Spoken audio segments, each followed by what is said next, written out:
at 2,847 meters below the surface of the Pacific. In a trench roughly 40 kilometers off the eastern coast of Japan, a remotely operated vehicle named Carry 3 drifted slowly along a ridge of black basalt. Its pilots, working from a support vessel on the surface, were looking for hydrothermal vents. The cameras were on. The lights cut a small cone of visibility into water that had never seen a single photon of sunlight. At 11:42 local time, something moved across the upper left corner of the monitor. The pilot later said he thought at first it was a glitch. He rewound the feed. He watched it again. He called for his supervisor. By the time the footage had been reviewed by 3 separate researchers on board, nobody was speaking. Whatever the camera recorded that morning is now the subject of quiet, careful, and increasingly uncomfortable analysis inside at least 2 marine research institutions. It is not, according to the biologists who have seen the full sequence, anything in the known catalog. And not being in the catalog, for a deep-sea biologist, is not the same thing as not existing. It just means the thing belongs to the expanding list of organisms we have not yet classified. The ocean floor produces new entries on that list every year. What makes this particular entry different is a combination of factors that, taken together, have made even seasoned researchers pause. The footage itself runs for just under 47 seconds. In the first 15, the object, if object is even the right word, moves laterally across the field of view. It appears translucent, with a long, tapering body that some observers have compared to a living ribbon. Along its flanks, what look like rows of bioluminescent nodes pulse in a rhythm that is not random. The rhythm, according to one preliminary analysis, follows a pattern that resembles a mathematical sequence, though researchers are careful to note that the human brain is notoriously good at seeing patterns where none exist. Then, the creature turns toward the camera. For about 4 seconds, the ROV's lights illuminate what appears to be a head. It has no obvious eyes, no mouth in the conventional sense. Instead, there is a cluster of fine filaments, dozens of them, that extend and retract in a motion the team has described as reminiscent of a sea anemone, but organized, directional, and, in the view of at least one observer, attentive. The creature holds position for approximately 9 seconds. Then it withdraws into the dark, leaving only the faint pulse of its bioluminescence shrinking into the distance. One of the researchers who reviewed the footage later described the 9-second hold as the single most unsettling part of the sequence. Not because the creature looked dangerous. It did not. Because its stillness, she said, felt considered. As if something inside the translucent body was taking the measure of the machine, and by extension, the people behind the machine before deciding what to do next. I want to walk through why this footage matters, because context is everything. First, let me establish some baseline facts about where this happened. The coordinates placed the ROV in a zone that had been surveyed twice before, both times by Japanese research vessels, and both times uneventfully. The area is not considered exotic. It is not considered biologically unusual. The basalt ridge the ROV was following is the kind of feature that shows up in dozens of trench environments around the world. By every standard pre-dive expectation, the pilots were going to film tube worms, some shrimp, possibly a hydrothermal plume if they were lucky. They were not expecting a headline. The Japan Trench is one of the deepest and least explored oceanic environments on the planet. Parts of it descend past 9,000 meters. The trench was created by the slow grinding of the Pacific Plate beneath the Eurasian Plate, the same process that produces the earthquakes and tsunamis that have shaped Japanese history. For most of the 20th century, scientific sampling of the trench was sparse. Even today, the deep sections are visited only occasionally, because the technical and financial demands of working at those pressures are severe. Every hour of ROV time costs thousands of dollars. Every submersible dive represents years of planning. which means our catalog of what lives down there is, at best, provisional. Marine biologists commonly estimate that less than 5% of the deep ocean has been meaningfully surveyed. In recent years, expeditions have discovered new species of jellyfish, crustaceans, siphonophores, and even fish at depths that were long assumed to be inhospitable. A siphonophore documented in 2020 off the coast of Australia was estimated to be over 120 meters long, longer than a blue whale. Before that sighting, nothing that size was known to exist in open water. So the argument that the Japan footage shows an unknown species is not, on its face, extraordinary. The ocean is full of unknown species. What has unsettled the research community is the specific combination of features this creature displays. To understand the combination, it helps to know what the basic templates of deep-sea life look like. Abyssal zones tend to produce a limited palette of body plans. There are the gelatinous drifters, soft-bodied, translucent, moving with the currents. There are the slow metabolism benthic dwellers, sitting on or near the sediment, waiting for food to arrive from above. There are the ambush hunters with oversized mouths and the dark coloration that makes them invisible in their environment. And there are the specialists, the tube worms and mussels that live off chemosynthesis near hydrothermal vents. Most species fit reasonably well into one of these categories. The Carré 3 footage shows something that borrows from several categories at once, in a way that makes specialists in any single category uncomfortable. First, the body structure does not match any known phylum cleanly. It has elements that resemble an Emertian or ribbonworm. It has elements that resemble a cnidarian, the group that includes jellyfish and corals. It has elements that resemble nothing at all. The propulsion method, a slow, undulating wave that passes along the entire length of the body, is consistent with many soft-bodied deep-sea animals. What is not consistent is the apparent coordination between that movement and the bioluminescent pulses. Second, the size is difficult to establish from the footage alone, but based on reference points from the ROV's sampling arm, which appears briefly in frame, estimates place the creature between 4 and 6 meters long. Beyond the raw size, there is the matter of locomotion. The undulation pattern recorded in the footage does not match the typical propulsion of known gelatinous megafauna. Most large siphonophores or Nemertians drift or glide, relying heavily on currents and minor muscular contractions. The Japan trench creature appears to move with deliberate, coordinated waves along its full length, producing what fluid dynamics researchers would call active swimming rather than passive drift.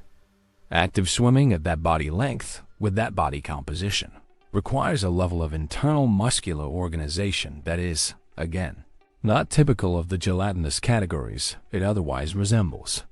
Third, and this is where the conversation gets strange, the creature does not behave like a deep-sea animal that has never encountered a light source. Most abyssal life either flees bright artificial light or is entirely indifferent to it, because their sensory systems evolved in conditions where such light simply does not occur. This creature appears to orient toward the ROV, hold position, and then depart. That sequence of behaviors, a marine biologist affiliated with the project told a Japanese outlet in February, is what every member of the review team keeps circling back to. Dr. Hiroshi Matsuda, a marine biologist and a Tokyo-based Oceanographic Institute, has offered the most cautious public framing. In his view, unusual behavior in a novel species is not itself evidence of anything unusual. Deep-sea animals may display apparent curiosity simply because the ROV's light produces sensory stimulation their nervous systems are not equipped to interpret. The translucent body and bioluminescent nodes are consistent with dozens of known gelatinous organisms. The filamentous head structure, he argues, could be a previously unobserved feeding or sensory appendage. His position is that this is almost certainly a new species within an existing phylum, probably closer to the ctenophores than to anything exotic. Not everyone agrees. Dr. Aiko Tanabe, A biologist who has consulted informally on the footage has raised a different concern. The patterning of the bioluminescent pulses, she says, does not resemble the known light production rhythms of any documented organism. In most bioluminescent species, light is produced either as a continuous glow or as a single defensive flash. Sustained rhythmic patterning, particularly patterning that shifts in response to the environment, is essentially unheard of. If a read of the footage is correct, and she is careful to say it may not be, then the creature is doing something biologically unprecedented. There is a third voice in this conversation that tends to get filtered out of official reporting.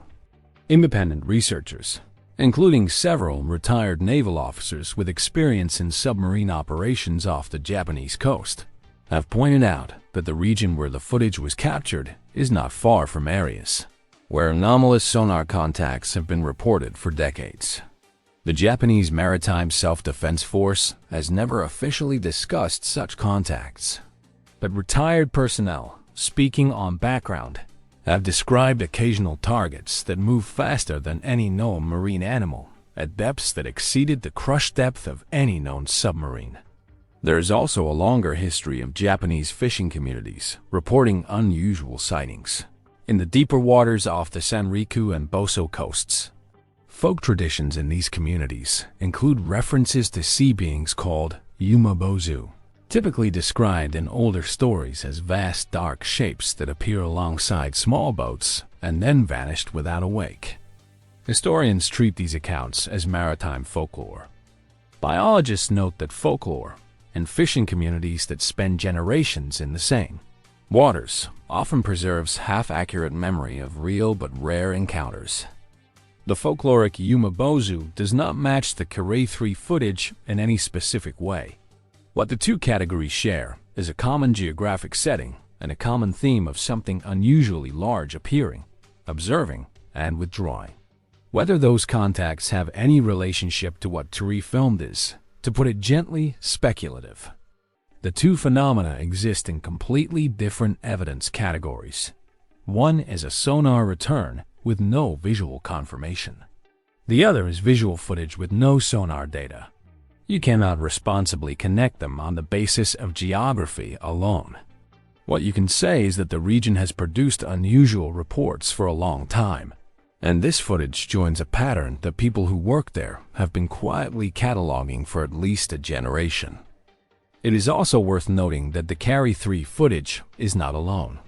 In the last 5 years, at least 3 other deep-sea expeditions operating in the Pacific have reported what internal documents describe as unclassified encounters, sightings of large, apparently coordinated organisms that did not match anything in the local catalog. Most of those reports have never been made public. A small number were referenced in passing at specialist conferences, usually buried in the discussion section of papers ostensibly about something else. Taken individually, each of these encounters is an outlier. Taken together, they may start to describe a category that science has not yet built a place for. The scientific response so far has been restrained, which is how it should be.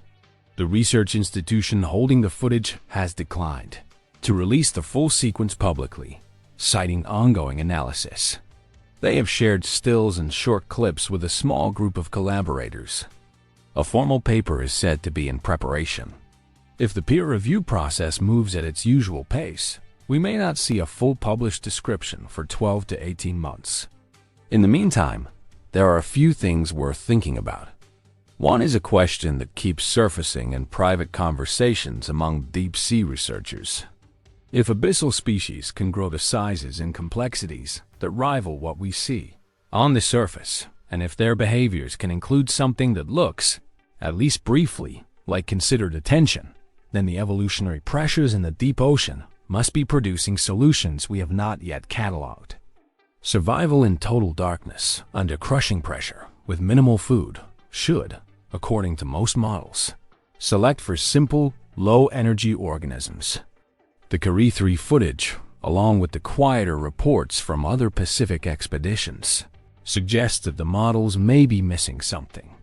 There may be energy pathways down there, chemical, geothermal, or otherwise, that can support more complex life than current theory predicts. Figuring out what those pathways are, if they exist, will be a major project for the next generation of marine biologists. Another is simpler. The deep sea does not care whether we understand it. It has been doing whatever it does for hundreds of millions of years, mostly without human observation. The parts of it we have recently begun to see are not new. They have always been there. What is new is our capacity to look. What the Carré 3 encounter may be telling us is that the deep ocean has been full, all along, with forms of life we were simply not equipped to recognize. On a biological level, even the conservative reading of this footage, that it shows a new gelatinous species in the Japan Trench, would be significant. Every new deep-sea discovery refines our understanding of how life can organize itself under pressures and darkness that would kill a human in seconds. The metabolic strategies, the sensory adaptations, the reproductive systems of these organisms often suggest entirely new ways of being alive. On a technological level, the footage underlines how much the capability of deep-sea observation has improved in the last decade. 20 years ago, an encounter like this might have been captured as a blurry silhouette at the edge of a camera's range. Today, the image quality, stabilization, and sensor sensitivity allow researchers to examine details of body structure that would have been invisible to an earlier generation. That capability is only going to improve.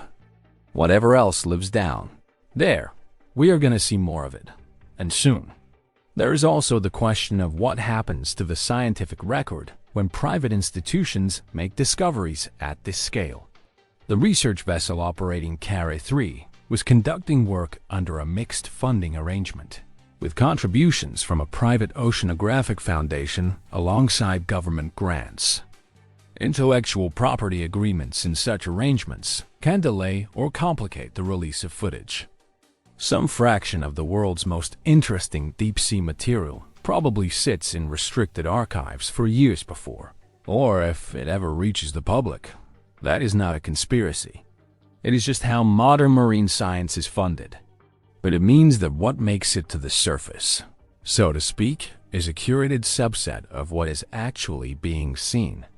On a more fundamental level, encounters like this force a question that marine biologists generally don't like asking out loud. How much of what we know about life on this planet is based on sampling a narrow sliver of accessible environments? The deep ocean is the largest habitable volume on Earth. If something in that volume behaves in a way that contradicts the assumptions we've built from surface observation, the appropriate response is not to dismiss the observation. It is to update the assumptions.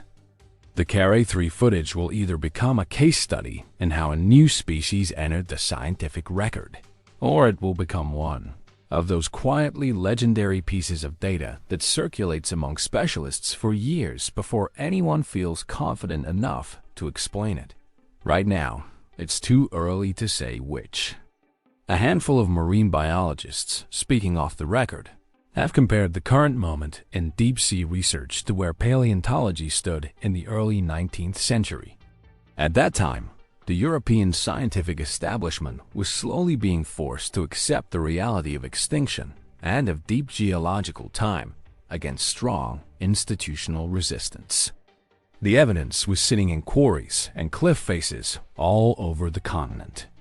It just had not yet been assembled into a framework that could accommodate it. Something similar, these researchers suggest, may be happening now with the deep ocean. The evidence is accumulating. The framework is lagging behind it. At some point, probably within the next decade or two, the framework will have to expand to hold what is being found. When it does, footage like the Carré 3 sequence will become part of the standard teaching material in graduate marine biology programs. Until then, it sits in a hard drive in a lab in Yokohama, being watched on a loop. For the pilot who saw it first, and for the small team that has watched those 47 seconds probably 1,000 times by now, The experience has apparently settled into something harder to describe than excitement. One researcher, speaking to a colleague at a conference, reportedly said the footage doesn't frighten her. It just makes her feel small, in a way that she had not felt since she was a child standing at the edge of the sea for the first time. Whatever the creature turns out to be, it was already down there long before we started looking. What are your thoughts on the footage? If you've spent time reading about the deeper reaches of the Japan Trench, or about the odd margins of marine biology, the questions this encounter raises will not feel new. The ocean has been generous with mysteries for as long as we have been listening to it. Every so often, it offers one we are not quite ready for. What the scientific community does with this particular offering, and how long it takes to fit it into a framework, will be one of the quiet stories of the next few years. For now, the creature has returned to the dark where it came from, and the dark keeps its counsel.